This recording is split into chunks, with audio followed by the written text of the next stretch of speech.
Hey guys, learn A to Z stock market के channel पर आप सभी का स्वागत है। दोस्तों, आज मैं बात करने वाला हूं एक ऐसी कंपनी जो कि पिछले एक साल से काफ़ी ज़्यादा चर्चित में रही है और इस कंपनी का नाम है एलिटकॉन इंटरनेशनल। ये कंपनी देखा जाए तो लास्ट एक साल में मल्टी बैगर रिटर्न निकाल कर दी है अपने इन्वेस्टर्स को और काफ़ी बड़ा रिटर्न निकाल कर दी है। लेकिन पिछले 2 दिनों से देखोगे तो लगातार इसमें 5% का लोअर सर्किट लग चुका है। तो क्या ये एक अपॉर्चुनिटी है या हमें रहना इस कंपनी से दूर? हम पूरी बात करेंगे इस कंपनी के ऊपर।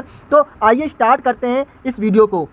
तो मैं बात कर रहा हूँ एलिटकॉन इंटरनेशनल कंपनी की और इसमें लास्ट ट्रेडिंग डे का इसमें प्राइस देखोगे इस कंपनी का तो 363.65 रुपये चल रहा है और लास्ट ट्रेडिंग डे के दिन ये लोअर सर्किट लगा रखा है इसने 5% का। अगर 5 दिन से देखोगे तो ये कंपनी लगातार 2 दिनों से लोअर सर्किट चल रहा है। और तो और अगर एक साल से आप देखोगे तो ये कंपनी ने मल्टी बैगर रिटर्न निकाल कर दी है लास्ट एक साल के अंदर 32,931% का रिटर्न निकालिए। काफ़ी बड़ा रिटर्न होता है ये, मगर ये लास्ट 2 दिन से गिरता जा रहा है लगातार और आज की डेट में भी इसमें गिरावट ही देखने को मिला है लोअर सर्किट।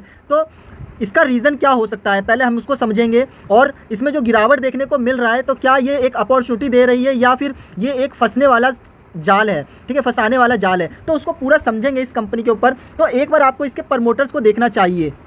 तो ये रहा प्रमोटर्स होल्डिंग। आप प्रमोटर्स होल्डिंग पे अगर ध्यान दोगे तो पहले जो प्रमोटर्स के पास करीब 90-95% के आसपास होल्डिंग था, ठीक है। लेकिन फिर उसके बाद उसने क्या किया कि 75% होल्डिंग कर लिया कुछ क्वार्टर रिजल्ट्स के लिए, ठीक है। लेकिन ये 75% जो इसने किया है होल्डिंग, ये एक तो सेबी का रूल होता है कि कोई भी कंपनी को 2 साल के अंदर अपने जो परसेंटेज है, अपना जो होल्डिंग है उसको 75% या उससे नीचे करना पड़ेगा। तो इसने उस रूल को फॉलो तो किया, लेकिन उसके बाद देखोगे तो मार्च 2025 में फिर से इसने अपनी होल्डिंग को और कम किया, 60% कर दिया। तो बढ़ाया किसने? बढ़ाया एफआईआई ने। देखो, पहले एफआईआई के पास कुछ नहीं हुआ करता था, लेकिन एफआईआई अचानक ही 38.30% अपनी होल्डिंग कर ली और पब्लिक के पास मात्र 1.70% ही रह गया। लेकिन उसके बाद देखोगे तो जून में फिर से प्रमोटर्स ने अपनी हिस्सेदारी को और कम किया और बढ़ाया किसने?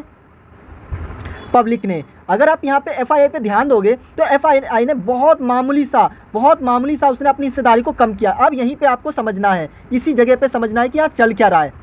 पहला नंबर तो ये जान लीजिए कि किसी भी कंपनी में अगर प्रमोटर्स है, कंपनी के खुद प्रमोटर्स ही इतना ज़्यादा अपनी होल्डिंग को कम करते जाते हैं तो कोई ना कोई प्रॉब्लम है, कोई ना कोई चीज़ है जिसके वजह से प्रमोटर्स जो अपनी हिस्सेदारी को लगातार कम कर रहे हैं। लेकिन अगर आप यहाँ पे देखोगे कि एफआईआई, देखो, प्रमोटर्स तो होल्डिंग कम कर रहे हैं लेकिन एफआईआई बढ़ा रहे हैं, तो ये एक अच्छा है। लेकिन ये सिर्फ हमें दिखाने के लिए होता है कि एक अच्छा है।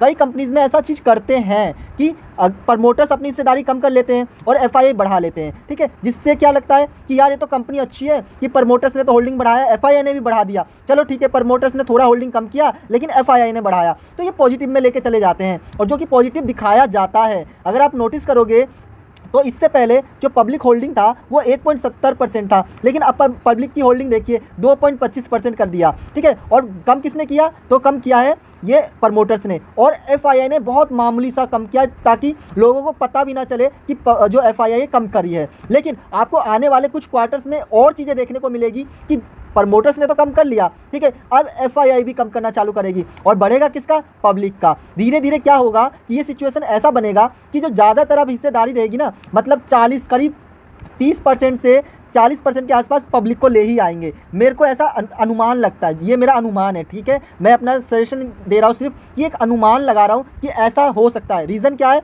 हम आगे और बात करेंगे, क्योंकि देखिए अभी तक जब कंपनी भाग रही थी, जब कंपनी का शेयर का प्राइस भाग रहा था तो प्रमोटर्स लगातार रुके हुए थे। लेकिन कुछ टाइम से देखोगे कि ये बेच रहे हैं और एफआईआई ने खरीदा है, मानते हैं एफआईआई ने खरीदा है, लेकिन एक अंदर ट्रेडिंग होता है जिसमें क्या करती है कि कंपनी कई बार ऐसा करती है कि कंपनी ना एफआईआई को कुछ सस्ते प्राइस पर अपने शेयर्स बेच देती है, तो जिससे लोगों को लगे कि एफआईआई खरीद रही है, ठीक है। तो इसने अंदर ही अंदर जो एफआईआई को अपने जो शेयर्स है उनको बेचा होगा, इसके वजह से कि एफआईआई की होल्डिंग बढ़ गई, जिससे लोगों को लगा कि भाई पब्लिक एफआईआई भी बढ़ा रही है अपनी हिस्सेदारी, कुछ तो बड़ा होने वाला है, ऐसा कुछ। तो ये चीज़ें होती है लोगों को दिखाने के लिए, लोगों को इसके ऊपर इस कंपनी में इंटरेस्ट दिखाने के लिए लोगों का, ठीक है। तो ये तरीके होते हैं। अब मैं ऐसा क्यों बोल रहा हूँ, क्यों मुझे लग रहा है कि ये तरीका हो सकता है कि जिसकी वजह से ये एफआईआई, ये प्रमोटर्स हमें धोखा देने की कोशिश कर रहे हैं, पब्लिक को फंसाने की कोशिश कर रहे हैं इसके अंदर। क्योंकि अब अगर हम इसमें खरीदते हैं तो क्या पता हम फंस भी सकते हैं, और वो रीज़न क्या है उसको हम समझते हैं एक बार।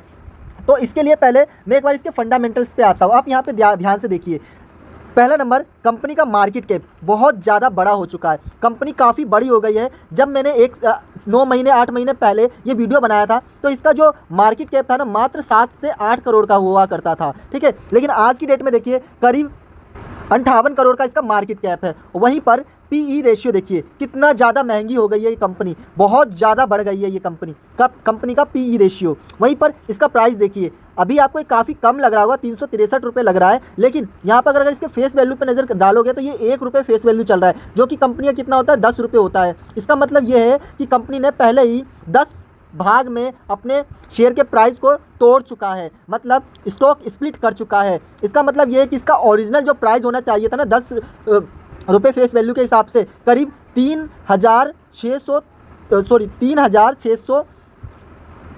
3630 के आसपास इसका प्राइस होना चाहिए था, मतलब 3500 रुपये के ऊपर का इसका प्राइस होना चाहिए था इसके फेस वैल्यू के हिसाब से। लेकिन आज की डेट में इसका फेस वैल्यू 1 रुपये चल रहा है, मतलब 10 भाग में पहले इसने अपने शेयर के प्राइस को तोड़ दिया है, ठीक है। वहीं पर अगर आप यहाँ पे एक चीज़ और देखोगे कि फेस वैल्यू तो 1 रुपये कर लिया है, वहीं पर नंबर ऑफ इक्विटी शेयर्स देखिए। पहले ये नंबर ऑफ इक्विटी शेयर्स ना पॉइंट में कुछ हुआ करता था, मतलब 12 लाख का इसका हुआ करता था पॉइंट में, ठीक है, 0.12 लाख। लेकिन आज की डेट में ये 160 crore number of equity shares है। इसका मतलब क्या हुआ कि पहले जो नंबर ऑफ इक्विटी शेयर्स कम थे ना, उससे क्या होता है कि शेयर में ना मूवमेंट ना बहुत ज़्यादा होता है। मतलब क्या, किस तरीके का मूवमेंट होता है, या फिर लगातार ये अपर सर्किट में चलेगा या लगातार लोअर सर्किट में चलेगा, वो इसी रीज़न की वजह से, ठीक है, कि लगातार अपर सर्किट या लोअर सर्किट पकड़ के चलेगा। लेकिन अब क्या है कि नंबर ऑफ इक्विटी शेयर्स बढ़ चुका है। इससे क्या होगा कि अब क्या है कि जो इसको मैनिपुलेट नहीं किया जा सकता, पहले मैनिपुलेट किया जा सकता था, क्योंकि नंबर ऑफ इक्विटी शेयर्स मैंने बताया ना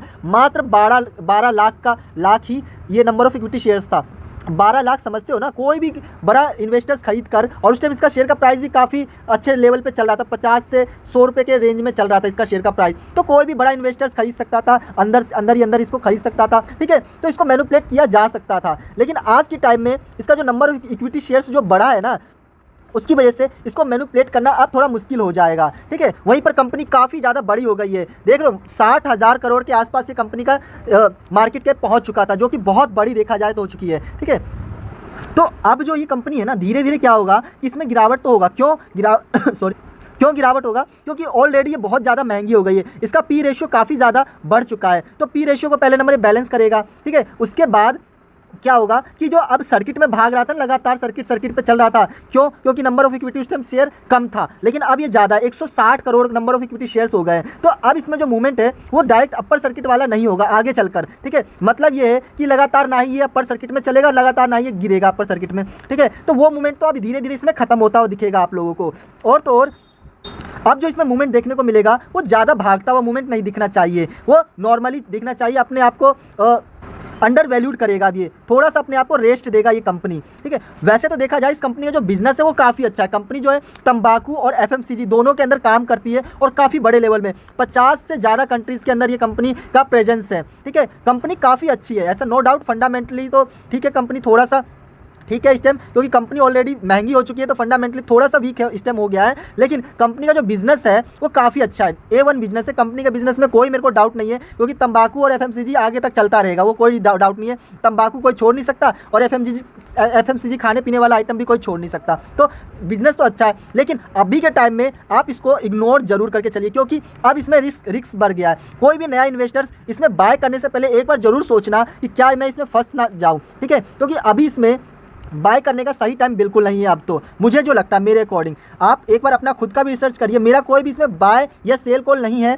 ये सिर्फ लर्निंग और एजुकेशन पर्पस के लिए मैं ये बता रहा हूँ, ठीक है। तो एक बार जरूर अपना खुद का भी एनालाइज करिए, एक बार सोचिए, डीप सोचिए, जो मैंने बात बताई है एक बार डीप जाकर सोचिए कि नंबर ऑफ इक्विटी शेयर्स, इसका फेस वैल्यू टूट चुका है, नंबर ऑफ इक्विटी शेयर्स बढ़ चुका है, पी रेशियो महंगा हो चुका है, प्रमोटर्स बेचे जा रहे हैं, FII हल्का सा मामूली सा बेचे जिससे पता भी ना चले, ठीक है। आगे चलकर आपको FII अगर और बेचते हुए दिखे तो आपको खुद पता चलने लग जाएगा।